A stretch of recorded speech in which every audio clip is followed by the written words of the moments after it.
Restoration Plan, or better known as SERP, and we'll explore some of the long-term challenges in achieving the goals of the SERP.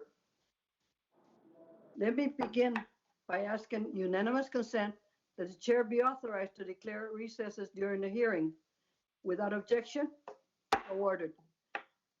I also ask unanimous consent that the committee members not on the subcommittee be permitted to sit with the subcommittee at today's hearing and ask questions, and without objection, so ordered. As this is a hybrid hearing, I want to remind members of the key regulations from the House Committee of Rules to ensure that this hearing goes smoothly.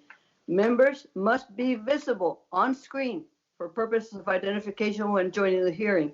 Members must also continue to use the video function of today's software platform, Cisco WebEx, for the remainder of the time they are attending this hearing unless experiencing connectivity issues or other technical problems. If a member is experiencing connectivity issues or other technical problems, please inform committee staff as soon as possible so you can receive assistance. A chat function is available for members on Cisco WebEx platform for this purpose. Members can also call the committee's main phone line at 202-225-4472 for technical assistance by phone. That's 202-225-4472. Members may also not participate remotely in any of the proceedings that may be occurring simultaneously. It is the responsibility of each member seeking recognition to unmute the microphone prior to speaking. To avoid any inadvertent background noise, I request that every member keep their microphone muted when not seeking recognition to speak. Should I hear any inadvertent background noise, I will request that that member please mute their microphone. Finally, despite this being a hybrid meeting, hearing, I keep calling it a meeting, but it's a hearing, I want to emphasize that all the standard rules of decorum apply. As the chair of today's hearing, I will make good faith effort to provide every member experiencing connectivity issues an opportunity to participate fully in the proceedings. Members will have the standard 5 minutes to ask questions. To insert a document to the record, please have your staff mail it to the committee clerk, Mike Twincheck, at mike.twincheck@mail.house.gov. I will repeat it again, mike.twincheck@mail.house.gov. This hearing is also being live streamed for the public to view. In our country and in our city. Starting with an opening statement, as many Floridians already know, the word Okeechobee is a Seminole language meaning big water. Today, we will be discussing the progress that has been made with the federal, the state, the local, and non-government partners in the restoration of one of our nation's ecological treasures, the Florida Everglades. Since the enactment of the comprehensive Everglades Restoration Program in 2000, we will hear from members and stakeholders on what has been accomplished and what is left to do.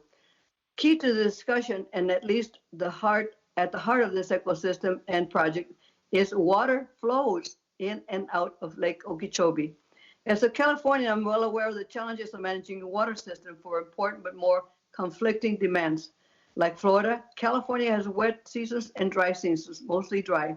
And the water management of water, including its timing, quality, quantity, is important to the health of the ecosystem and to the economy.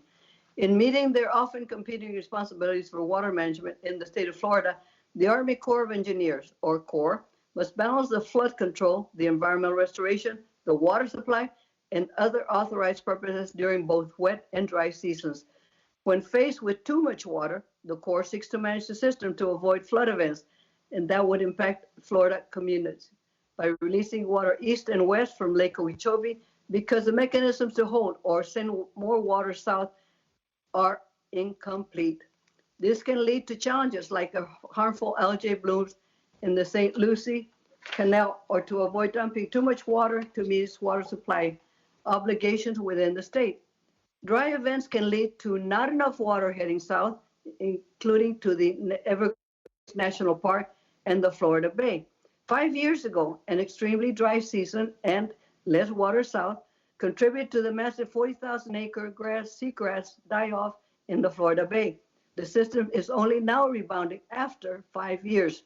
Vice Chair Marcel Powell is already proven and tireless leader for the restoration of the Everglades and for the health of the Florida Bay. Thank you, Debbie, for hosting us last year in Isla Morada. Great trip, where we were able to tour and see firsthand the work that has been done in the Everglades system.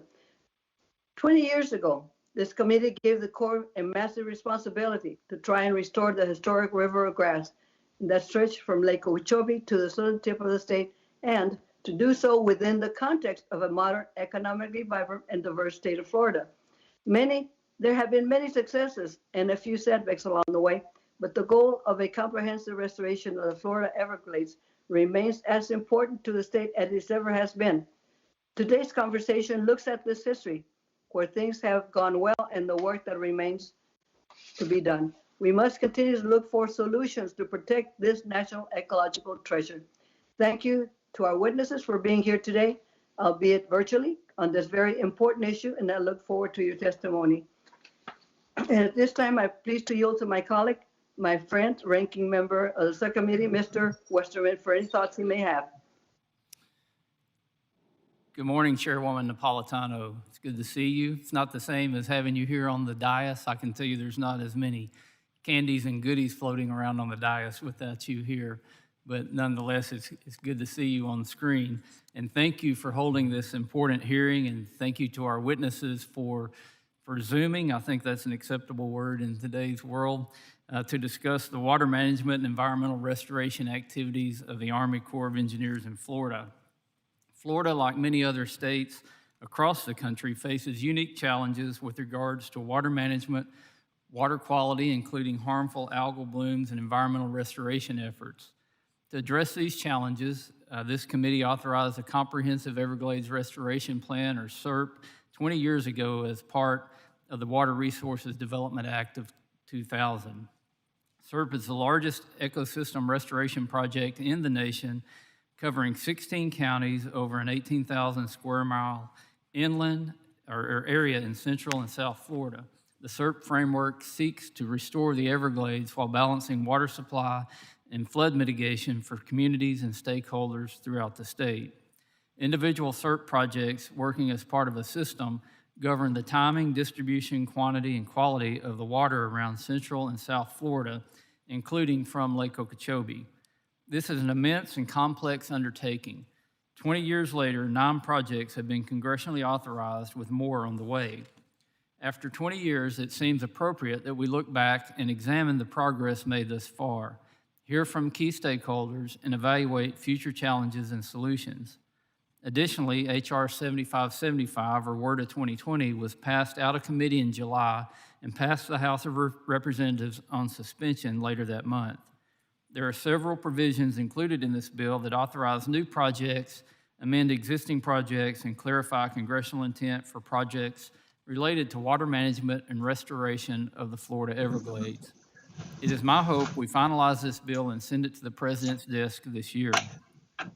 Finally, I want to acknowledge the hard work of Representative Brian Mast, whose district has been severely impacted by harmful algal blooms.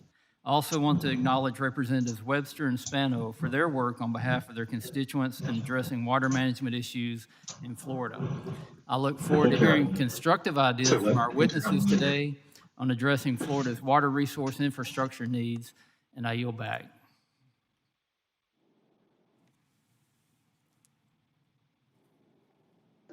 Was Mr. DeFazio present? I'm present. Can't you see me? Mr. DeFazio, you have 5 minutes, sir. Thank you. Thank you. I'm here physically, I guess not virtually.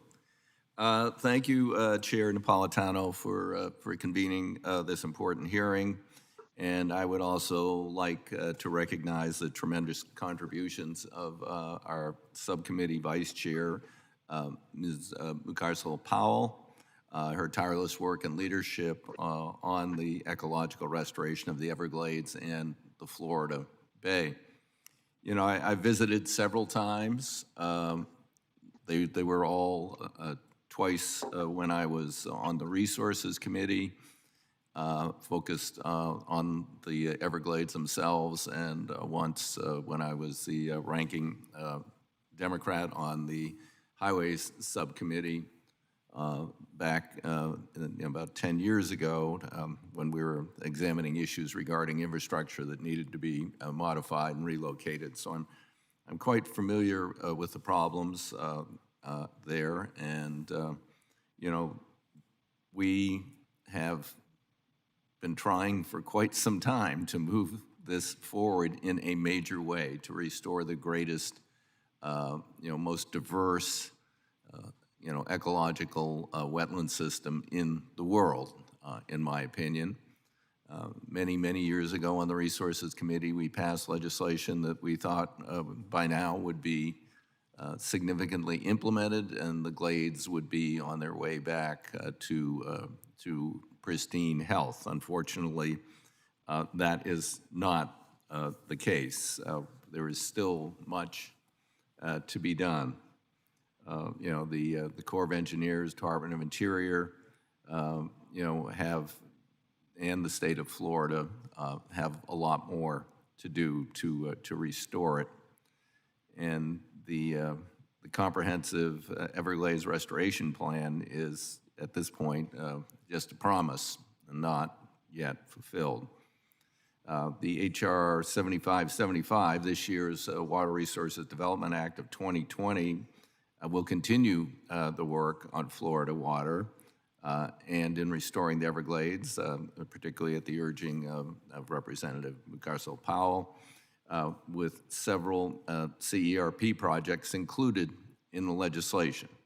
I'm proud of the bipartisan work that was done on WRDA 2020.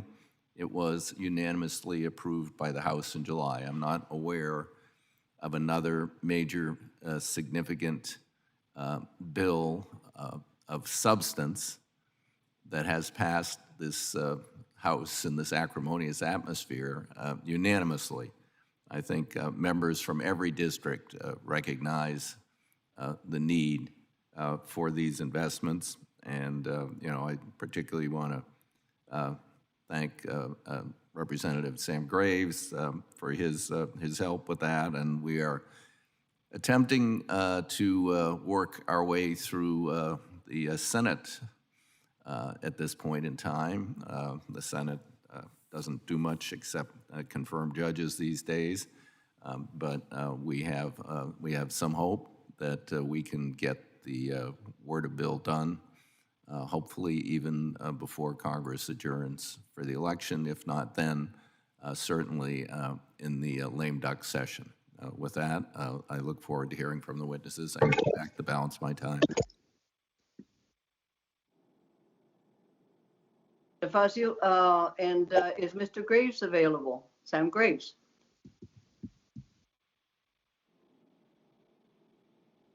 He is not. Okay, we will proceed to the hearing from our witnesses who will testify. And thank you for being here. To all of you, welcome. On the panel, we have Noah Valenstein, Secretary, Florida Department of Environmental Protection, the Honorable Chaucey P. Goss, II, Chairman, South Florida Water Management District Governing Board, Elizabeth Jolene, Captain, the Bay and Reef Company of the Florida Keys, Gay Ritter, Assistant Director of Government and Community Affairs, Florida Farm Bureau Federation, Shannon Estenos, Vice President of Policy and Public Affairs, the Everglades Foundation. Without objection, your prepared statements will be entered into the record, and all witnesses are asked to limit their remarks to 5 minutes. Thank you. Now I'll proceed to recognize Secretary Valenstein. You may proceed. Thank you, Chairwoman. Good morning. My name is Noah Valenstein. I have the pleasure of serving as Secretary for the Florida Department of Environmental Protection. Thank you, Chairman DeFazio, Chairwoman Napolitano, Ranking Member Westerman, and the subcommittee members for the invitation to speak here today. I'd also like to thank committee members from Florida, Representatives Wester, Wilson, Mast, McCarcel-Powell, Spano, for their efforts to support Florida's environment and improve federal cooperation on a range of issues we deal here in Florida, since the environment is so critical to everything we do here in the state. And Chairwoman, thank you for your introductory comments, because I think that really hit on it from our meeting in Isle Morada more than a year ago. So thank you. Over the past 2 years, Governor DeSantis has been laser focused on promoting water management that not only sustains flood protection and water supply, but also improves water quality and supports desirable vegetation growth and ecosystem responses across Florida. Demonstrating his strong commitment to solving Florida's water challenges, he appointed the first state-level Chief Science Officer and Chief Resiliency Officer team anywhere in the United States. Florida's Chief Science Officer also chairs a team of leading scientists from across the state on the Blue-Green Algae Task Force, which the governor created to generate effective strategies and solutions to prevent, mitigate, and respond to harmful algal blooms in Lake Okeechobee and surrounding watersheds. The task force's first set of recommended policy changes was unanimously passed by the state legislature and signed into law this June as the Clean Waterways Act here in Florida. The legislation augmented DEP's authority to ensure protective standards and enhanced enforcement related to stormwater, wastewater infrastructure, and septic tanks, and agricultural producer compliance with our basin management action plans. More than ever, Floridians have united around the protection of our water resources, and DEP is committed to successfully implementing the most comprehensive water quality legislation that Florida has seen for over a decade. Unfortunately, all these efforts cannot guarantee an end to devastating releases from Lake Okeechobee. More flexible Army Corps water management policies and significant increases in large-scale water infrastructure and storage are critical elements to minimizing the future risk of detrimental discharges. Under the governor's direction, the state has been leading the effort to expedite critical Everglades restoration infrastructure, including work on the Central Everglades Planning Project and Everglades Agricultural Area Reservoir, the C43 and C44 reservoirs, and raising Tamiami Trail. Recent increases in federal funding for South Florida Everglades restoration, including $235 million in fiscal year 2020 and a historic $250 million in President Trump's fiscal year 2021 budget request, combined with $625 million in annual funding as requested from Governor DeSantis to make up more than $2.5 billion over a 4-year period for investments in water quality across Florida, including Everglades, is a clear sign of the impact of improved state and federal cooperation, and we thank this committee knowing that they're part of that. This committee's indispensable efforts to authorize comprehensive Everglades restoration projects as part of your biannual development and consideration of the Water Resources Development Act cannot be overlooked and is a critical part of making sure Florida's environment endures for future generations. Thank you so much for your track record of legislative success, both in 2014, 2016, and 2018. And we're optimistic about the passage of WRDA 2020 this year, which we hope will include enhanced authorities for the South Florida Ecosystem Restoration Task Force to address invasive species, at least one new project authorization to restore the Loxahatchee River watershed, 2 post-authorization change report authorizations to modify the C43 reservoir and the C111 South Dade projects, and most importantly, a bipartisan language from the Senate Environmental and Public Works Committee to amend Section 1308 of WRDA 2018 to direct the Army Corps of Engineers to carry out construction of the EAA reservoir as part of the Central Everglades Planning Project at funding levels and expedited timeline developed and approved in the South Florida Water Management District Section 203 post-authorization change report.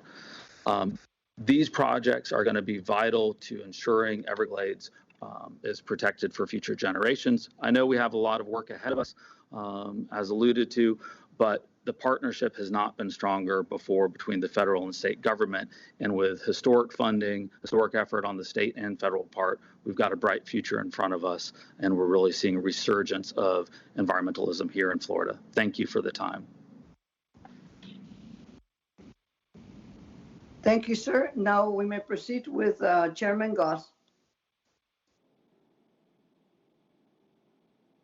Good morning, Chairman Napolitano, Chairman DeFazio, Ranking Member Westerman, subcommittee members, and thanks for hosting today's hearing. My name is Chaucey Goss, and I have the privilege of serving as the chairman of the South Florida Water Management District's Governing Board as an appointee of Governor Ron DeSantis. It's an honor to be here testifying before you today. America's Everglades, affectionately known as the River of Grass, is a crown jewel of natural resources in the United States, as the chairman alluded to earlier. The Everglades story begins several hundred years ago when she was inhospitable to people, but a watery mecca for birds and wildlife. A vast wetland, America's Everglades spanned from what is now Orlando all the way south to the very end of the Florida Peninsula, south of present-day Miami. What seemed like uninhabitable swampland to some quickly became an opportunity to others. The rich soils proved to be incredibly productive for agriculture, and of course, the climate is ideal for those tired of the snow. But with the 60-plus inches of average annual rainfall during our wet season and intense hurricanes, it becomes clear that without proper canals to drain water off the land, flooding was going to be the norm. Floridians cried out to help, and your predecessors in Congress authorized what is known as the Central and Southern Florida Flood Control Project back in 1948. To demonstrate its support, the state of Florida created the South Florida Water Management District, a special governmental agency, to support that collaborative effort. Today, the district has nearly 1,500 employees, and 3 days ago, we passed our budget for this fiscal year just north of $1.25 billion. Together, the state and the federal government built a massive public works project to provide flood protection. This project has been a tremendous success. With this new infrastructure in place and the state's favorable economic opportunities, growth in South Florida exploded. Decades later, record growth continues, and the sky really remains the limit for opportunity in Florida.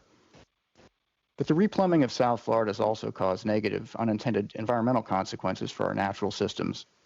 Recent fish kills and seagrass die-offs tell us our waterways are imperiled. Wading bird populations are below their historic averages. And you might recall the toxic blue-green algae, massive red tide blooms we experienced when they garnered international headlines in 2016 and 2018. And I can tell you from personal experience, my community of Sanibel suffered intense environmental and economic devastation. 2 years ago, I would have stood before you and expressed my concerns without optimism. However, today, I'm pleased to report that the environmental and economic disasters did not go unnoticed, and thanks to your help, SERP is making significant progress to ensure we avoid harmful discharges to the estuaries while moving water south to Florida Bay, while providing flood control, and while ensuring our residents have enough fresh water. SERP is on the radar of the President, Governor DeSantis, this Congress, and the Florida legislature. We have momentum right now, and I'm confident that momentum can carry us through actually finishing our authorized and soon-to-be authorized projects. Within the next decade, with continued support and funding, key authorized SERP projects are expected to come online. The C-44 reservoir and stormwater treatment area will help protect the St. Lucie estuary from excess freshwater. The Caloosahatchee Reservoir will help meter out water to the Caloosahatchee estuary while the estuary needs a boost of freshwater, or when it does during the dry season. And our top priority, the Everglades Agricultural Area, or the EAA Reservoir Project, will be a game changer for South Florida by conveying more water south where it's needed. This is our chance to get the water right and to save America's Everglades. Funding and completing the SERP projects are how we do that. Together, we can reduce harmful algal blooms, ensure we have enough reliable, safe drinking water for Floridians and visitors, and continue to protect South Florida from dangerous floods. And the good news is you have a ready, willing, and able partner in Governor DeSantis. He's made it crystal clear to me and my fellow board members that the word of the day is expedite when it comes to Everglades restoration. The faster projects come online, the more flexibility we have in managing our water to avoid harmful and wasteful discharges to the east and west and to move more water south. We recognize the status quo is unsustainable, and SERP, combined with intelligent operational flexibility, moves us from that status quo. Thanks so much for having me today, and please know that you all have an open invite to visit South Florida anytime to see for yourself what we're saving. Thank you, ma'am. Thank you, sir. Mr. Goss, this is very interesting. I would love to go back, and I will one of these days. But now we can go on to our next witness, Captain Jolene. You may proceed. Chair Napolitano, Ranking Member Westerman, Vice Chair McCarcel-Powell, and members of the subcommittee. My name is Captain Elizabeth Jolene. I have owned and operated a fishing and environmental tour business in Isla Morada in the Florida Keys for the past 20 years. Thank you so much for your time today. When you next visit the Florida Keys and book a charter with me, we will have a magical day. We will fish. We will spot dolphins, herons, egrets, and pelicans. We will explore the mangroves, and we will dive into clear waters to be charmed by a myriad of tropicals swimming amidst the corals. While we're on board, it is unlikely that we will discuss the wildly fluctuating salinity levels of the Florida Bay. We will not visit the 40,000 acres of dead seagrass in the bay caused by that very salty Florida Bay condition. And we will certainly not spend 1 minute in the nearshore ocean zone that's been suffocated by algae-laden Florida Bay water coming in on the tide. Finally, we will not discuss the future of the Florida Bay because it is in crisis. The Florida Bay receives a fraction of its historical water flow, causing it to be perpetually starved for fresh water. We're often chided in the Florida Keys for being laid back, and yet we can certainly recognize an emergency when we see one. And the Florida Bay is facing a very grave emergency. This Florida Bay emergency is certainly affecting my business, but more importantly, this emergency is affecting every business in Monroe County. There isn't a single job in the Florida Keys that doesn't rely on a vibrant and thriving resource. Teachers, policemen, restaurateurs, housekeepers, real estate agents, and yes, fishermen and women rely on a healthy Florida Bay. It is quite literally the foundation of our community. Despite this, I have confidence in our citizens, our scientists, and our legislators. Today's gathering strikes me as an indication that we can all clearly understand and quite possibly agree on these points. One, Everglades restoration is not about preserving the Everglades as much as preserving the economy of South Florida. Two, we have to manage the puzzle of Everglades restoration historically. That is, we can't solve the problems of one estuary to the exclusion of others. Three, politics must be put aside if we're going to find success in restoration efforts. And finally, we're running out of time. SERP was designed 20 years ago, and as of today, only a fraction of those projects have been completed. I sincerely hope we can find common ground to attach urgency and priority to restoration efforts. And I thank you for your time today. Thank you for your testimony, and I agree with you. But as you can see, politics has been kept aside in passing order because it was a bipartisan bill. Thank you very much, and I may take you up on that tour. We have next Mr. Ritter, but I understand you may be having some technical difficulties. Are you on, Mr. Ritter? Yes, ma'am. Can you hear me? We can hear you. Great. Thank you very much, Madam Chairman and committee members, for the opportunity to testify today. I am very proud to represent the Florida Farm Bureau Federation, our state's largest agricultural organization, with more than 142,000 members, as well as thousands of farmers and ranchers that live and work in South Florida. We represent farm owners who produce over 300 agricultural commodities, regardless of their scope of operation or location. In normal times, agriculture is the second largest component of the Florida economy. During crisis, it's even more important. Most importantly, agriculture is not dependent upon visitors and population growth for its stability. How has South Florida come from an uninhabitable, unfarmable landscape 100 years ago to the home of more than 8 million people, the most dynamic and productive ag economy east of the Mississippi, and an ecosystem unmatched anywhere in the world? It has been possible because the state of Florida and Congress made the necessary investments in the Central and Southern Florida Project. And we have sustained that support for 7 decades. We're now in the middle of making retrofits to that project on a truly massive scale to achieve more ecosystem benefits than what the original design was able to provide. Therefore, sticking to the entire comprehensive Everglades restoration plan with the proper sequencing of projects without deviation is paramount to the success of Everglades restoration. The planning for this process came to a head in the year 2000 with the approval by Congress of the Comprehensive Everglades Restoration Plan. Since that time, we've spent $6 billion so far, and the Corps announced this past week their plan to spend another $7 billion over the next 10 years.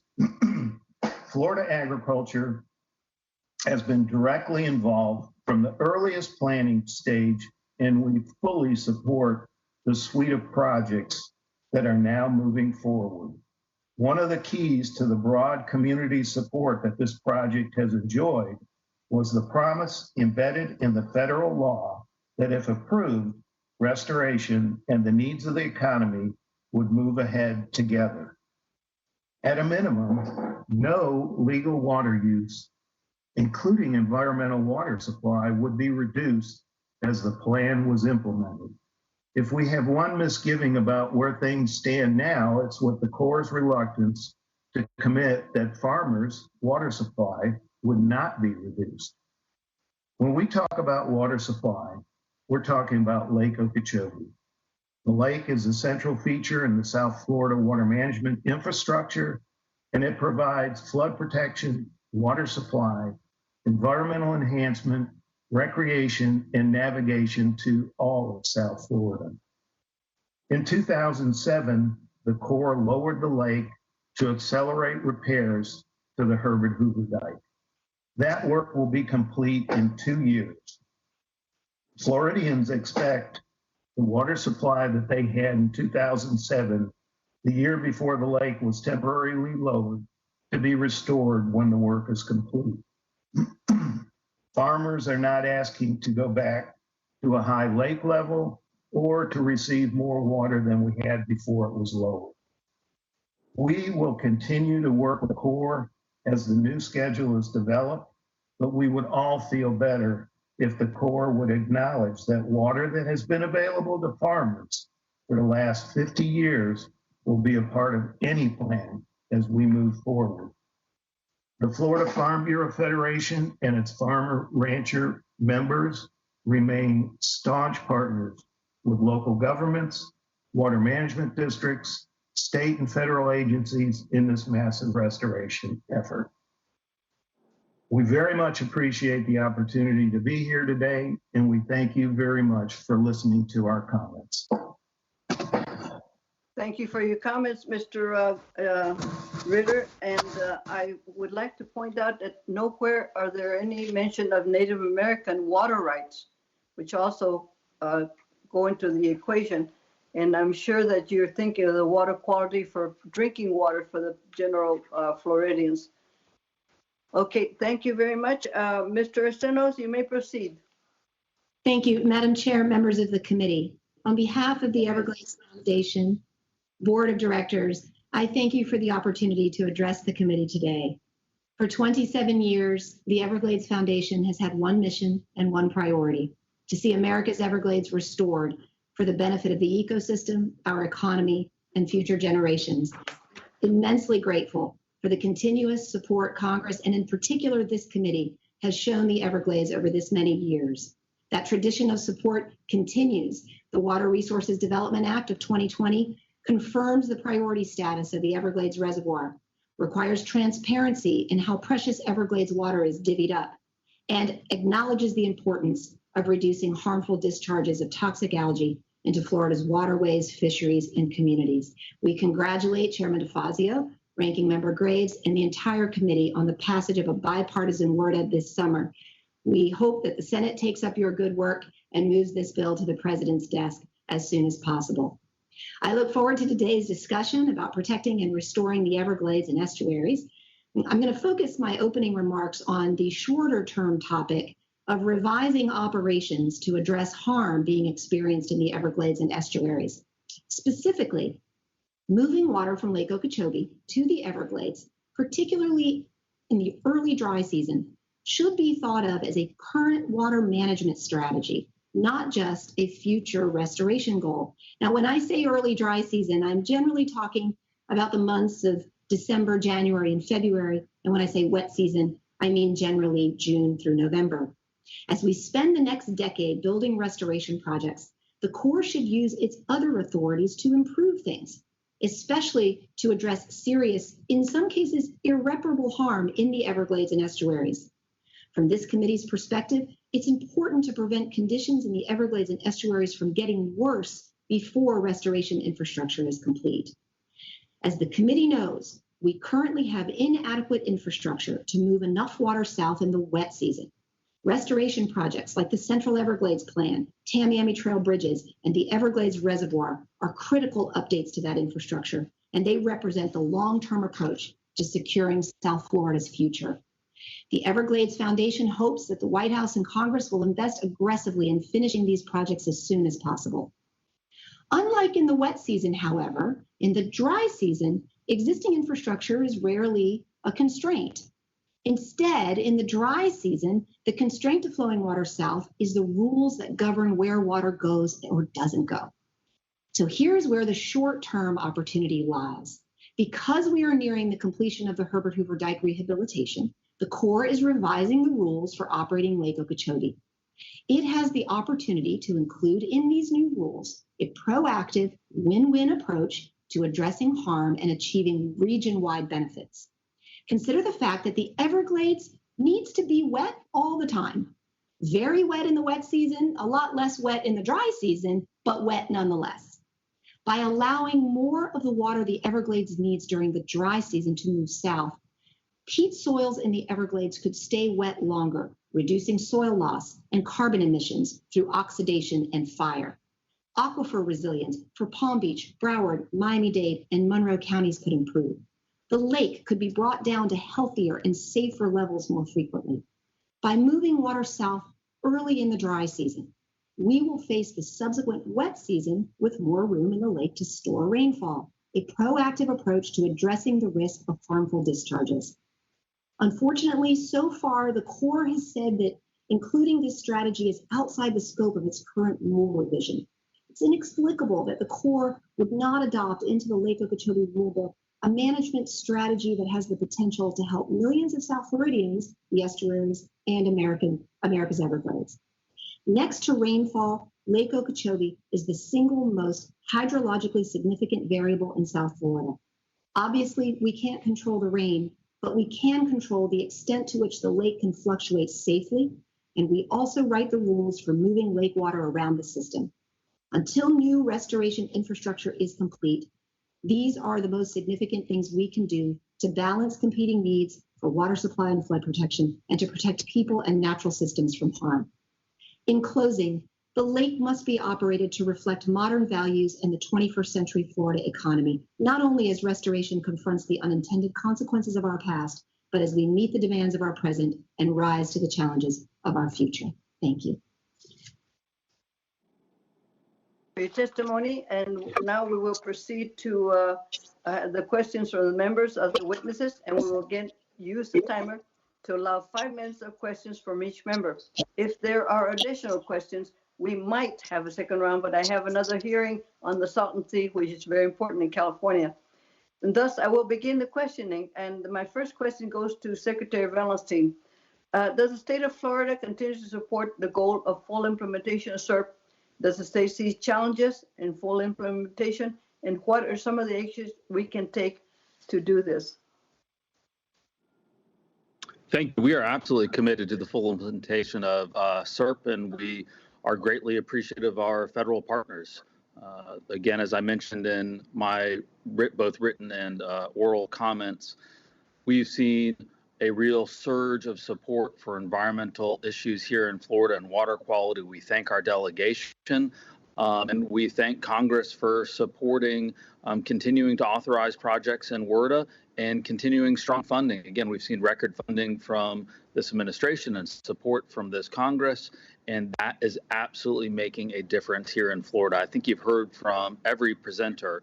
Right now is the renaissance of Everglades restoration. We have projects moving, we have groundbreakings, we have ribbon cuttings, and within the next 5 years, we will see a fundamental difference of how water movement in South Florida works, and that is to your thanks. You mentioned in your testimony the passage of Senate Bill 217, the Clean Waterways Act, in June. What does this law do to assist the challenges, and when will it be enacted? Sure. So one of the things we take very seriously here in Florida, especially under Governor DeSantis, is, as I mentioned in the testimony, we can't change the dynamic in South Florida without fixing discharges from Lake Okeechobee, which is a water supply and water control issue. Aside from that, the state takes very seriously water quality issues, and that's what this legislation was meant to address, was to ensure that we were taking all the steps necessary. And so this comprehensive legislation looks at each of the sources of nutrients in Florida. So for septic tanks, it moves those permitting programs to the Department of Environmental Protection and has us, for the first time in Florida history, permitting septic tanks as a source of nutrients. It enforces against sanitary sewer overflows with a 100% increase in penalties for sanitary sewer overflows from utilities. It has us beginning to modernize what was already a leading stormwater regulatory structure in the United States, but it has us modernizing it even more to look at ways in which stormwater infrastructure can capture and treat nutrients. And lastly, it has us taking strong steps forward in the management of agricultural sources of nutrients with much greater inspection authority enforcement against agriculture. And when will it be enacted? It has been signed into law. It was passed unanimously by both the House and the Senate, as you were mentioning, the broad bipartisan When will it support. be enacted, sir? The legislation is already enacted, so it was unanimously passed. It is enacted, and then each element of it is already moving forward. So some items, such as the 100% increase in penalties, were automatic. Others are beginning rulemaking now. Well, it'd be good to see what's in it to be able to determine whether it's going to be effective in the way we would like to see everything work together. But I'd like to ask you whether you have any role to play with the National Academy of Sciences and in the Everglades. I understand that every 2 years they do an assessment of the progress on it. Absolutely, Chairman. So we work with the South Florida Water Management District and have the relationship with the the National Academy of Sciences and the Everglades, the science. Well, I understand that they do an assessment every 2 years. Correct, and we are part of the funding entity for that assessment and contract with the National Academies of Science. We greatly appreciate a rigorous science review of our progress. We believe they're the entity to do that. As I mentioned, our governor strongly believes in the role of science, which is why he appointed a first chief science officer for the state of Florida. Thank you. Mr. Ritter, I only have a few short time. What technologies have the farmers implemented to help with the water quality in the farm runoff, and how long have they been implementing them? Yeah, thank you for that question, and I would like to make note that yes, the tribal entities as well as the agricultural entities are very supportive of the CERT process. The EAA farmers have been implementing best management practices for now the past 26 years. Those practices have been improved through water management, through better water management, through better nutrient management, through better irrigation management technologies. And they have actually, their goal was 25% reduction of phosphorus moving south for the Everglades, and they have achieved that goal now for approximately 26 years. And apparently they need to do more, because apparently there is a continuing problem with the contamination. Thank you very much, sir. I appreciate it. I must now go to my next speaker, Chairman Westerman, Ranking Member Westerman. I made you chair, Bruce. Well, thank you, Chairwoman Napolitano, and thank you to the witnesses for your testimony today. Very informative. And Madam Chair, I just want to point out that we understand that from some folks that during Mr. Ritter's testimony, that although we can see him on grid view now, that he was not showing up across all platforms due to potential technological issues. And we just wanted to ensure everyone that we could see him on some devices on our end as we move into questions, and we can see him now. So, as we consider the testimony today, and we look back, and it has been 20 years since the authorization of SERP, and I think everyone agrees that it's appropriate to take a fresh look at that. And the stakeholders that we have here today represent those who are most directly impacted by the outcomes of the program. And you know, as I think about Lake Okeechobee, I remember as a kid watching Bill Dance fishing shows on TV and seeing the big bass he was catching out of Lake Okeechobee. I've always been fascinated by the wetlands ecosystem there and that phenomenal resource that you got. And it is something that's important to the whole nation. So I want to ask the panelists, what is the greatest challenge lying ahead for SERP? If you could outline one challenge, and we'll just go down the row. And as a follow-up to that, what can Congress do about it outside of additional funding?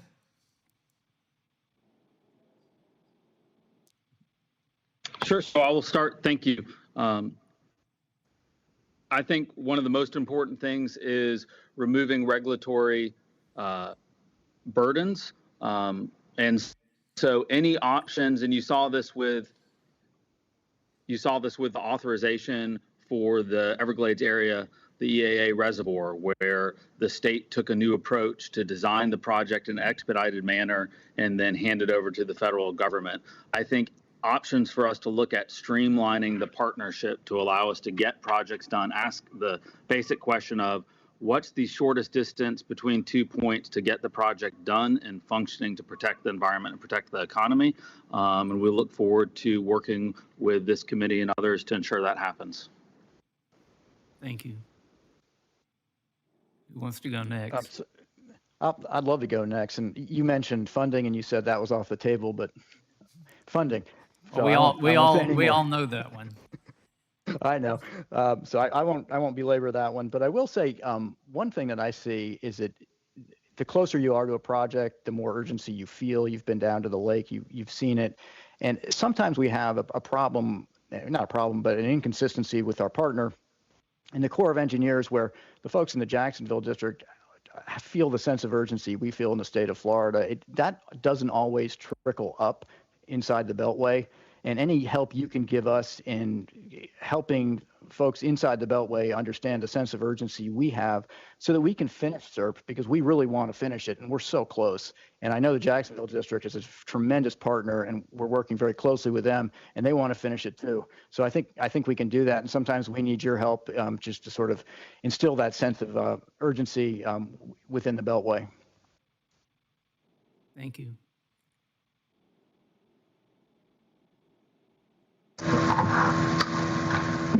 As Gary Ritter with the Florida Farm Bureau Federation, from our standpoint, we feel like one of the biggest challenges with SERP is maintaining the wholeness of water supply for municipalities, local governments, for tribal lands, for agriculture, while these projects are getting built and after they're getting built. So we feel very strongly that the water savings clause that was enacted by Congress in 2000 is extremely important to remain whole during the process and after the process. So that's one of the biggest challenges, and we think we can provide that water, maintain the wholeness of everyone with their water supply. And we can restore the Everglades and protect that water supply equally. So that's one of the things that we see as the biggest challenge outside of funding. Congressman, this is Shannon Estenos, and my response to that question is twofold. First and foremost, I'll echo Chairman Goss's point about accelerating the Corps of Engineers' own internal processes. That, in my experience, has been the most constant barrier, has been the sort of bureaucratic approach. I'll give you an example. In 2018, the Congress asked the Corps to do a 90-day report on the Everglades Reservoir. It is now 612 days late. And so that's a perfect concrete example of what happens to us. The second example I would give is more transparency in comparing costs. Board of 2000 goes some distance to help explain to Floridians where water actually goes, who benefits and who doesn't benefit. But that lack of transparency and that lack of transparency keeps Floridians truly under keeping account of costs, benefits, and risks. Thank you very much for your testimony. I think your time is up, Mr. Westerman, and I think I will head up to Mr. Mercasile Powell. Ms. Mercasile Powell, you're on. Thank you so much. First, I ask unanimous consent, Madam Chair, to enter my statement into the record.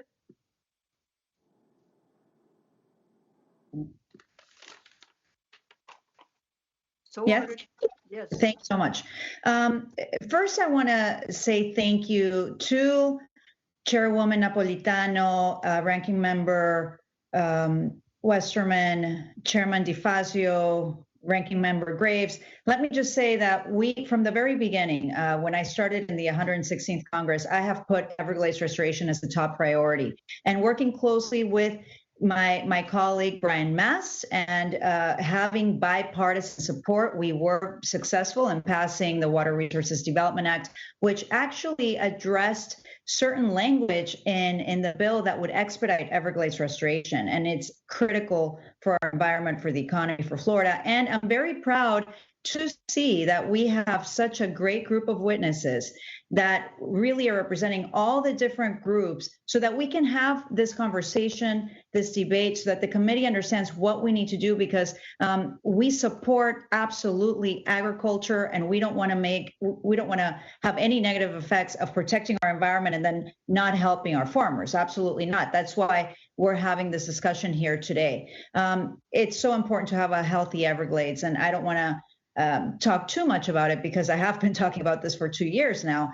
But the health of our Everglades really provides us with clean drinking water. About 8 million Floridians depend on a healthy Everglades for our drinking water. And it's also the backbone of our economy here in South Florida. It's definitely another weapon for us to help fight against the effects of climate change. So I want to start with a dear friend, one of my constituents that I'm very proud to represent. Thank you so much, Elizabeth, for coming here today to the hearing. I met Elizabeth a few years ago when I was touring Florida Bay. This is before I came to Congress. And she's sought after charter fishing captain here in the Keys, but also such a prominent advocate for Everglades restoration. And if you can take a look at the images that I wanted everyone to see in the committee today, you'll see images of our seagrass. It's something that, like I said, Elizabeth brought attention to me years ago, and something that she's been working on. On the left, you'll see the healthy seagrass. On the right, you see dead seagrass floating on the surface of the water, which is obstructing light. And these pictures were taken in 2015. So, Elizabeth, I want to start with you. Can you explain to us how you've seen the degradation and thousands of acres of seagrass dying? Can you explain to the committee the effects of that, not just for our economy, but also to marine life, and why it is so important to make sure that we protect seagrass in the Florida Bay? Thank you so much for the question. And I know my time is limited. My favorite subject is seagrass, and I could go on and on and on. But the irony of this question and this issue with seagrass is that it lies under the water. So if you were to come to visit us here in the Florida Keys and you sit on the beach and you look out, you would have no idea that there is a problem. It's beautiful here. And yet underneath the surface of the water, when we have the death of seagrass, it affects everything that relies on the water, all fish, all birds, our mangroves. It becomes a crisis. Here's a very specific example, and I'll make this very brief. In the fishing industry, and again, this isn't the most important industry, but it's an example that we can talk about. 10 years ago, when you would come for a fishing charter, we would go and we would promote you into fishing bonefish, redfish, permit. Today, we talk about how fun it is to catch sharks and barracuda, because that's what's prevalent in our water because of this degradation of our resource. When we have these higher species dominating the water, it's unfortunate. And we, as a business person, we're trying to run our charter business, and now we talk about how great it is to catch a shark. What we really wanted to do is catch these species that need a robust environment underneath the surface of the water. It's one example that to take away today. Thanks, Elizabeth. And very quickly, because I'm running out of time. I don't know how we ran out of time so quickly. Shannon, a quick, if you could just tell us what the effects of dying seagrass has on our economy, and also why it's so important to expedite Everglades restoration for Florida. Well, as you just heard from the fishing community, it absolutely wipes it out when all of a sudden sharks are the best fish you can go fishing for. So that's a real problem for us, and it does impact the economy because sport fishing is one of the large drivers of Florida's economy. So it does impact it, and what we need to do is move that water south into Florida Bay, and SERP allows us to do that. So the faster we can get more moving with SERP, the faster we can get water to Florida Bay to try and solve that seagrass problem. Thank you. I'm out of time, Madam Chair. Maybe I'll have a second round of questioning later. Our timer is frozen, so we'll have to figure out how to keep time on it.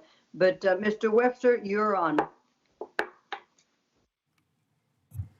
Thank you, Madam Chair. Appreciate you hosting this committee and for the opportunity to talk about an awesome place in our world, and that is the Everglades. First, I want to just say I was in the Florida legislature for many years, 3 decades, and during that time, in the mid-'90s, I think it was 1994, we passed for Everglades Forever, and that became the sort of the start of the opportunity of doing and being included in the WARDA 2000 bill. During that time, I know that we had, and I'm sad they're not here today because we had the Miccosukees and the Seminoles there, along with the Water Management, the Corps of Engineers, and some of the cities that are around there that depend on and towns depend on the water from the lake. And so everybody was included. And I think the conclusion of that discussions during those years was that I was involved in was the fact that we wanted to have everybody treated equal. That's where this whole idea of a savings clause was introduced. And many people think it was agriculture or it was utilities or somebody else that individually got that into that particular bill in 2000 in the Congress, but it wasn't. It was the state of Florida that demanded if it weren't in there, SERP would not be approved. And that was way back 20 years ago, I think. And so just that's where I'm coming from. I want to see everybody included, everybody a part of it, and no one overtreated or undertreated. So my first question is to Secretary Valenstein. On April 15th, the Corps reported the Recover Lake Okeechobee Stage Performance Measure, and that was approved, and with scientists recommending that the minimum target level of Lake O would be 12 feet. Do you see any reason to believe that this analysis by these scientists was flawed in any way or draws any kind of incorrect conclusion? Thank you, Congressman, and good to see you. Good to see you. And certainly appreciate your service also in the Florida legislature. I think the discussion has been, as we work as a team to get large infrastructure projects online to be able to better manage the movement of water, and as we deal with the reality of algal blooms on Lake Okeechobee, in that interim period of time, how can we best serve all parties and avoid harmful discharges at the same time? And so I wouldn't say that I disagree with anything in that analysis, but I also believe where we stand today, we have to continually reevaluate and look at every option we have to avoid discharges from Lake Okeechobee, and that certainly includes, very importantly at the moment, management of the height of Lake Okeechobee. And we appreciate the Army Corps of Engineers looking at options to avoid discharges through different management of Lake Okeechobee in the interim as we wait for large-scale projects to come online. And we believe we should, every day of the year, be reevaluating and not simply holding static on any prior analysis. Thank you. Mr. Ritter, I've heard and read here suggestions that made that a single agricultural commodity is impacted by proposals to upend 20 years of operation. Wow. Anyway, here's a question. Here's just, it's been suggested that a single agricultural commodity would be impacted by water shortages. Is that true? Madam Chair, can we suspend the gentleman's time until we correct the technical difficulties?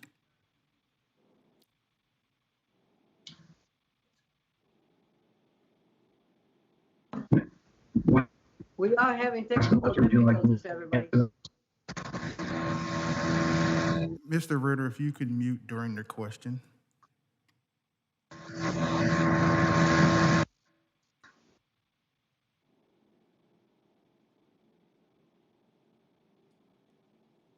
Madam Chairman, would you restore the gentleman's time? All right, sir, you're on. You've got Okay. a minute. You've got about a minute. Yes, sir. I know that's a misconception. That's a misconception that there's one single agricultural commodity down in the EAA.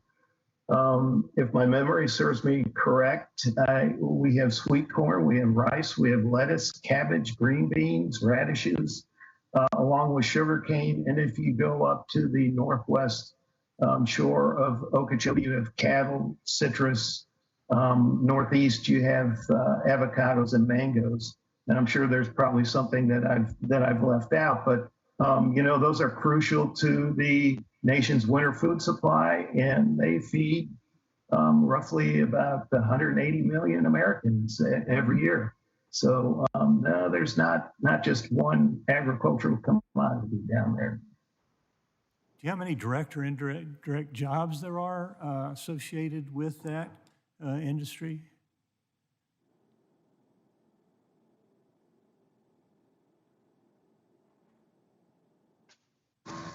I didn't quite get the entire question and quite hear all of it, but I say the time has expired. I would say in terms of direct and your time has expired, Mr. Webster. If you will respond to the gentleman's question in writing, I'd appreciate it. I'm sure the staff would appreciate it. And we will go on to our next speaker. Ms. Eddie Bernice Johnson, you are next. You're on. Thank you very much, Madam Chairman. And thanks to all of our witnesses who are here. I'd like to ask unanimous consent to put my statement in the record. And at this time, I have no questions. I yield back. Thank you very much. We will consider those comments off for the record, and we will move on to our next speaker, Mr. Massey. Mr. Massey, you're on. Thank you, Madam Chairwoman. I yield as much of my time as he might consume to my colleague and friend, Brian Mast from Florida. Thank you, Mr. Massey. I appreciate that greatly. And thank you for holding this hearing, Chairwoman and Ranking Member. I like to think that this is the Aaron Brockovich story of my community, because this is how we're poisoned year after year. And I don't want anybody to make a mistake. We are poisoned. The Corps and the EPA have both stated the water that we're discussing right now is toxic, to use their words. Now, I negotiated this hearing during the committee proceedings for the Water Resources and Development Act, a bill that is all about the Corps of Engineers and water projects, because a number of important policies to benefit all of Florida were stripped out of this bill in order to benefit one industry. This was done in the late night hours after months of bipartisan negotiations, Representative Mercousal-Powell and myself working on this, and others. First thing that I want to say that was stripped, reducing ecological harm to Everglades National Park and water conservation areas. Now, why, after us spending billions of dollars to fix the Everglades, would we not be able to put into that law?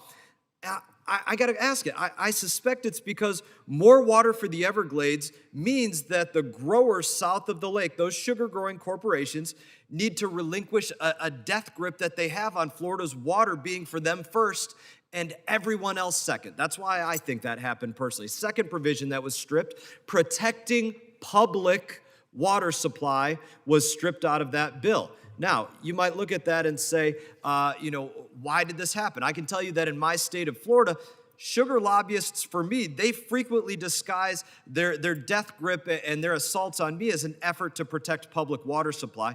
But that's what it is. It's a disguise. It's a front. When we wrote protect public water supply in law, they fought and they had it stripped out. Another provision they had stripped out.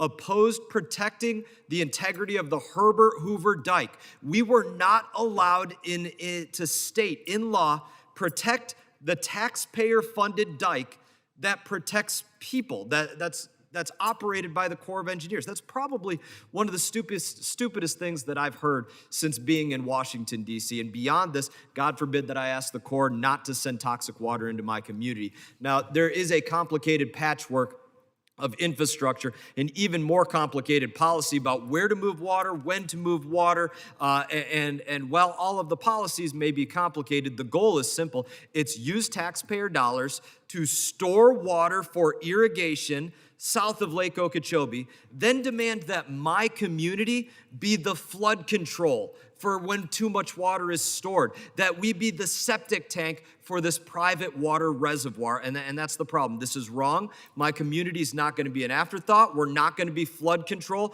for U.S. Sugar or anybody else. We're just because they want to keep Lake Okeechobee artificially high, as Mr. Ritter has stated in his written and spoken testimony, even though it hurts the rest of Florida. Now, when the Army Corps has discharges to my community, they often test more than 60 times too toxic for human contact. However, it has been stated that every year since 1982, those that have needed water have gotten every drop of water that they need. My community, 9 of the last 12 years, have gotten toxic discharges. So 3 out of every 4 years, we're getting poisoned because too much water is stored on that lake in the winter when the Everglades need it, the Caloosahatchee needs it, other places need it, and there's more than enough water to go around for all of those water uses. I say that this is the political equivalent to Stockholm Syndrome, continuing to manipulate water policy to benefit those that are holding our state hostage right now. Again, winners versus losers. I would say this also. In 2019, the Army Corps of Engineers, they changed the way that they managed Lake Okeechobee in the dry season, dropping its levels down before hurricane season. That makes sense to everybody. So the Everglades got more water in the dry season. The dike was protected, which the Corps needs to do. My community wouldn't have to get used as a sewer and get toxic discharges, and it worked. They allowed the lake to recess naturally. Everybody got the water they needed. We avoided discharges, even with a Category 5 hurricane on our shores. So it brings me back to WRDA, where for months we worked on this bipartisan deal to improve dry season water management in Florida, rebalance the scales in favor of all of Florida's people, but it was not allowed to happen at the last minute. There is a lot at stake here.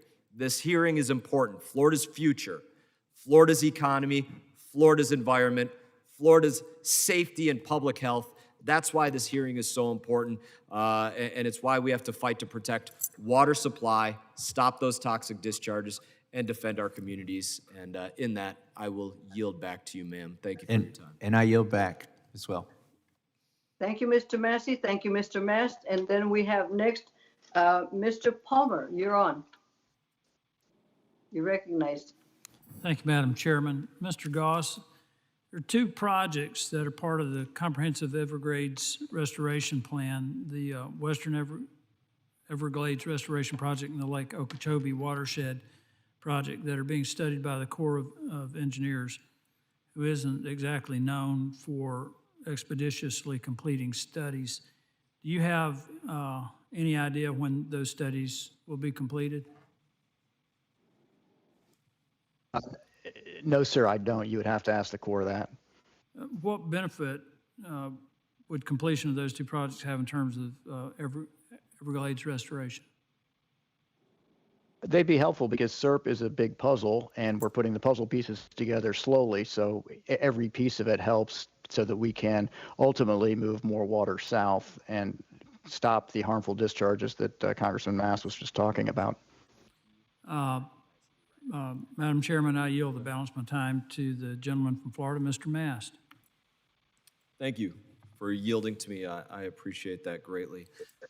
You're recognized. Thank you. Ma'am. I want to go to Mr. Ritter. And again, if you could leave your microphone off until we begin. I know we've been having some issues. I represent farmers as well. I care about them. They're friends of mine. I believe in the legal rights of all water users.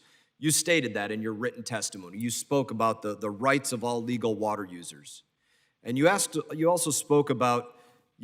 your written testimony and spoken testimony about higher water for Lake Okeechobee, higher levels. You spoke about that in different ways. And I want us to have a real conversation about this because it's important for both of us and a number of other people in Florida. And my question to you is this: when we talk about rights of water users, I like to think that my community and my environment, you wrote about both of those things, have the right to not be poisoned.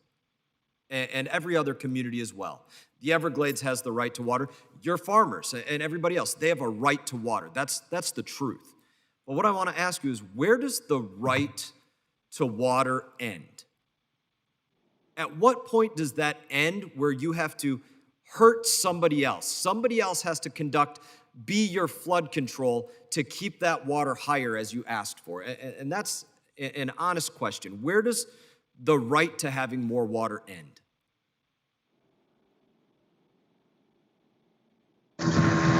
Congressman Mast, first of all, I appreciate your passion. I know you and I have probably spoken on a couple of occasions. I just want to reiterate that the Florida Farm Bureau Federation represents more than 300 commodities. We have worked with municipalities, and I don't think we're really saying, and maybe we're saying the same thing. I don't think we're really advocating for higher lake levels. I think we're advocating for a more of a balanced approach to lake levels. And I think what we're asking for is the water supply rights that we have been permitted for. And there's a number of agriculture, not only south of the lake, but in the Lake Okeechobee service area that has permitted water through the Water Management District. And where that's does it all end, though, sir? That remain. At what point of hurting somebody else? At what point of having to have toxic, literally toxic, I could submit for the record from the EPA and the Corps of Engineers, they said the water that gets discharged is toxic. At what point of asking for more water, because you did ask for that in your spoken testimony, going back to previous higher levels, and you wrote it in your written testimony, at what point does that say, listen, we're hurting other people. We're stepping on the Everglades, the Caloosahatchee, and other communities have to get toxic discharges to have higher waters on that lake. At what point to you does that right end? Again, we're not asking for higher water on the lake. And when we get that water supply, remember that goes south. That does not go east or west. The farmers down in the EAA, I think maybe even Shannon referred to 70 billion gallons during the springtime. But if you look at that based on the 450,000 acres, irrigated acres down there, that's a pretty, in my mind, that's a pretty efficient use of water, and you're really not getting any of that. So you're Sir, you're getting water. Remember, the Kissimmee River is Sir, the in an highest effort to get an source. answer, let's speak about this ambiguously then. I won't say you. In an effort to Mr. get an Mass, answer. your time is up. Oh, no problem, ma'am. Yes, ma'am. Yes, Mr. Palmer, thank you very much for yielding to Mr. Mass. And now, Mr. Mass, you're on for 5 minutes. Thank you, ma'am. I appreciate you recognizing me. So let's continue on this, sir. We'll speak about this ambiguously. At what point does the right of somebody to ask for more and more water end if somebody else has to get hurt to do it? My community has to get hurt in order for more water to stay on Lake Okeechobee, because hurricanes come, the dike gets put at risk, even though we weren't allowed to say protect it in our recent bill. At what point for anybody does that right end to ask for more water? Should it end if you have to hurt somebody else to do it? Not you, anybody. Again, Mr. Mass, I really appreciate your question, but the agriculture all around the lake is not asking for any more water. It's simply asking to remain whole with the permitted water that they have received from the Water Management District. Right, which is why I'm asking, let's talk about this ambiguously, sir. When does the right for somebody to demand or ask for more water end? Does that right end if you have to hurt somebody else to get it? Does the right to water for more water for somebody end if you have to hurt somebody to get it? Does that right end? Again, Congressman Mass, with all due respect, we are not asking for any more water. We are just asking for our permitted allocation that we have received from the Water Management District, that it's based on permitting, just like any municipality would get permitted, just like any development would get permitted. We're not asking for any more water. We're just asking to remain whole. Sounds like we're not going to get an answer to that question. I want to take a moment and submit, Madam Chairwoman, a couple of things for the record.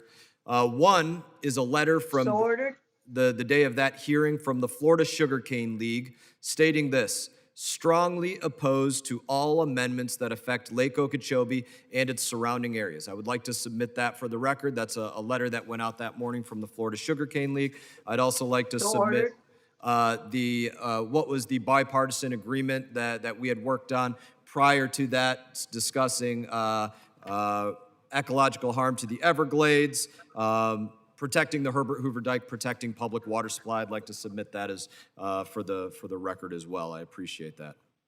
So ordered. Would ask this question to you, Mr. Goss, and to the others on this panel. Maybe you could answer that question to me. When does the right for somebody to ask for water end? Does it end if you have to hurt somebody else in order to get it? What? Oh, sorry, I was on mute, sorry. Madam Chairwoman, I think you're muted. I'm sorry, Congressman Mass, was that to me? Yes, certainly to you, Chairman Goss, but to the other panelists as well. Does that right to ask for more water end if you have to hurt somebody else to do it? I don't know the specific answer to that, but I do know that our consumptive use permits do state that you don't get water when there's a drought. You're not guaranteed to water, and there's a beneficial use associated with that. So that may be sort of a backwards answer to your question. Mr. Mass, this is Shannon Estenes. What I would say is follows up on Chairman Goss's point. In the state of Florida, you don't have a right to water. You have a permitted use that stops where your use is causing harm to the resource. It's called the no harm standard. And you don't have a right to use water under a permit if it is causing harm. And what's happening here is that the current rules, they tend to do two things. They tend to hoard water in the lake during the dry season, particularly in the early dry season. They hoard water in the lake so that it's available primarily for the Lake Okeechobee service area late in the dry season. Mr. Ritter referenced the 70 billion gallons as if it were a reasonable amount of water, but you need some context for that. 70 billion gallons, first of all, is a half a foot off the lake. It's a little more than half a foot off the lake. in the 7 months prior to that 70 billion gallons being taken, Everglades National Park and the Central Everglades were given almost basically zero water, to the point that Everglades National Park by April caught on fire because water had dropped 2.5 feet before the ground surface. And one of the two major canals going into Broward County, my home county, population 2 million, was being rationed. And yet March and April, the Everglades agricultural area took that 70 billion gallons of water. And those were conditions, Congressman, that were moderate to mild drought, not even a severe drought, and we suffered those kinds of impacts. Time is up, Mr. Mast. Thank you, Chairwoman. You're very welcome.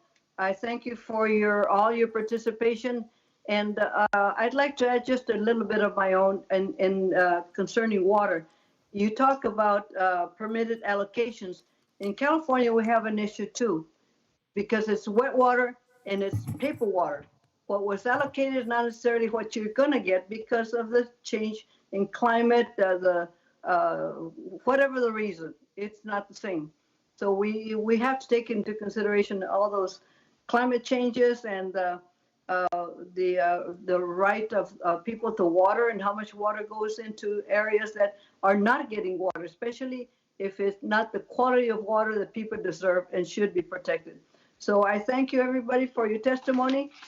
I ask unanimous consent that the record of today's hearing remain open until such a time as our witnesses have provided answer to any questions that may have been submitted to them in writing. Madam Chair, Yes, sir. we have Representative Gonzalez on the meeting, and I don't think she ever got recognized. Gonzalez? Yes, ma'am. Okay. I see. Where are you? I don't see you on. Oh, there you are, Jennifer. Okay, you have 5 minutes, ma'am. Thank you, Madam Chair. I would like to yield my time to Representative Brian Mast. Thank you, Mr. Mast, you're on. Thank you, Ms. Gonzalez-Colon. I appreciate that. I would, since I have another moment here, is Noah Valenstein still on? I see his video cut off, but I don't know if that just cut off for a moment. Do we still have Secretary Valenstein on? Give 1 second. Yes. I hear it now. So, Secretary, I would ask you as well. I've submitted for the record here the comments from the EPA noting what is toxic on Lake Okeechobee. Madam Chairwoman, you spoke initially in your comments about possibly creating harmful algal blooms with these discharges.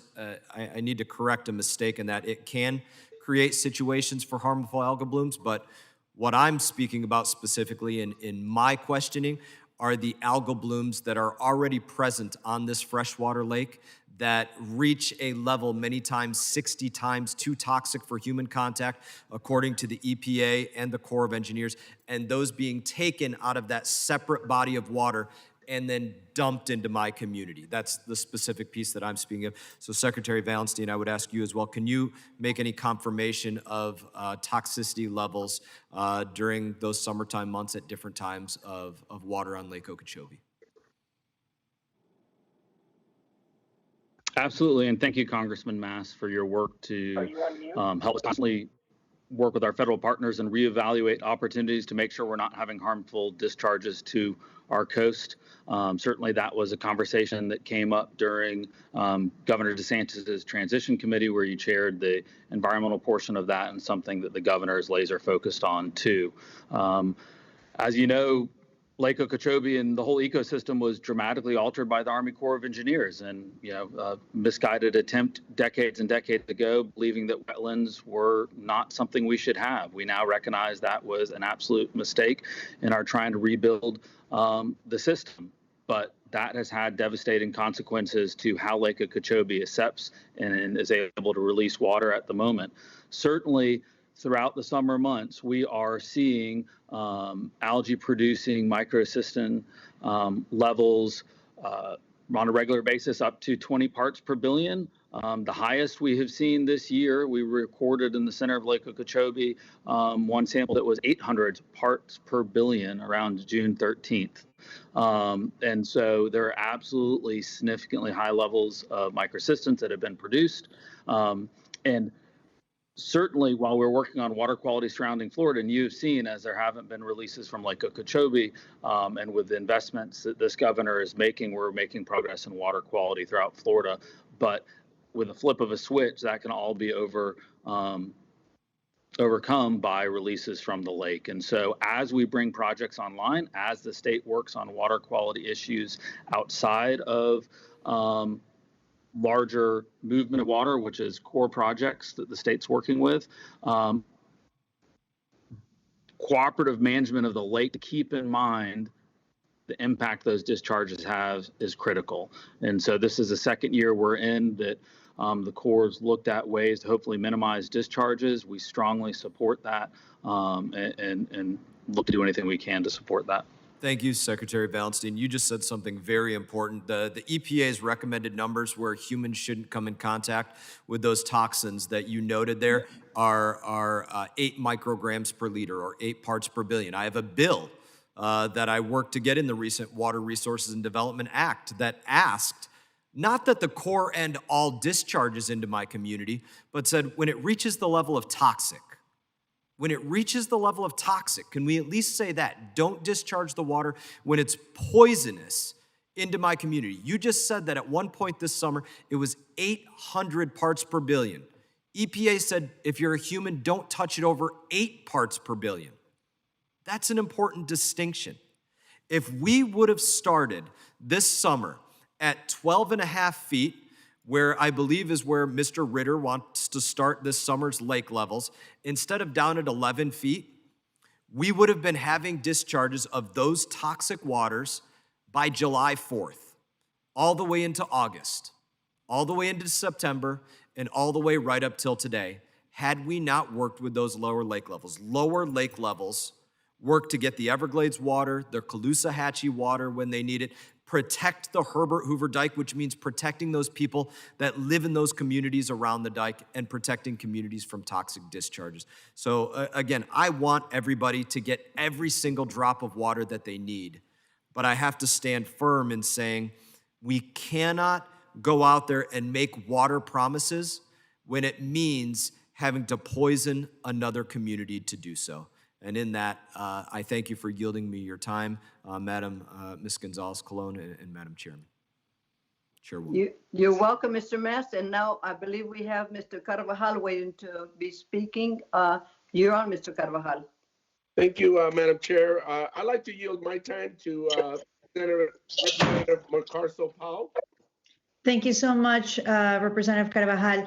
Yes, my time was cut very short. And as you can all hear, the passion in my colleague, Representative Mast, and also in my voice, it's because we are trying to find solutions for everyone, all the stakeholders in Florida. So my first question, very quickly, yes or no answer, to all of the panelists that are here with us this morning. Do you think that the status quo as it stands today, the way that the lake is being managed, is acceptable? Ms. Jolene, Elizabeth. No. Ms. Estenos. No comments. Secretary Valenstein. I don't believe in the status quo. Chairman Goss. No, as I said in my opening remarks, the status quo has to change. Thank you. Mr. Ritter. That's a tough question, but I would say yes, the way it's being managed right now is we agree. What was that? I would say the 12.5 to 15, the 12 to 15, how the lake has been managed in the past. We agree with that. You agree with that. So you're the only that the status quo is acceptable. So we have all of you here this morning so that we can listen to each other and try to find ways to manage the lake so that we don't poison communities to the east and west of Lake Okeechobee, so that we can find ways to get that water flowing south. Mr. Ritter, you mentioned in your testimony that completing SERP was incredibly important, and that's why we've all been working together to try to expedite this. You also say in your testimony that it's important to comply with the sequencing outlined in the integrated delivery schedule, but according to the IDS, SERP won't be completed for another 10 years at a minimum. And I can tell you that in my area down here in South Florida, we can't wait that long for relief. And I know that in other areas, it's the same. So what do you suggest, Mr. Ritter? What do you think we need to do to get more water flowing south during the dry season before SERP is completed? Well, I think the Water Management District and the Corps of Engineers have already started doing that. I mean, they've worked on increasing the Tamiami Trail and the flow underneath the Tamiami Trail.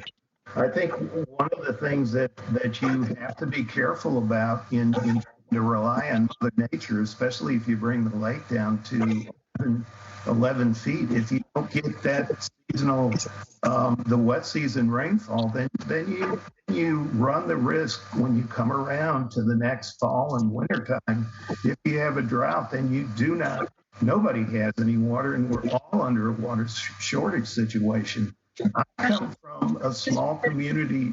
Because I have such a short time. I know. I apologize. I'm very passionate about it too, like Representative Mast. I apologize. Mr. Ritter, very quickly, do you support, is your stance that you support that we need to get more water flowing south?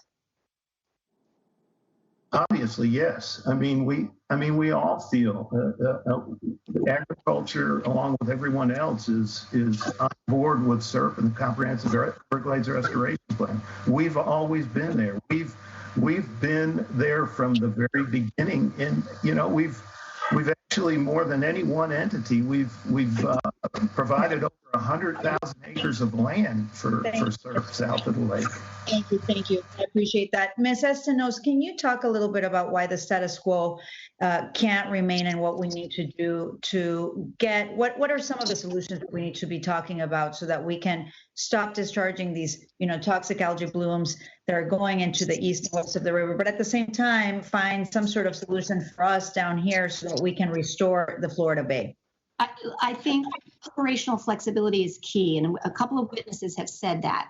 It's not enough just to build into. That's the first step. The second step is to operate it for the benefit of all.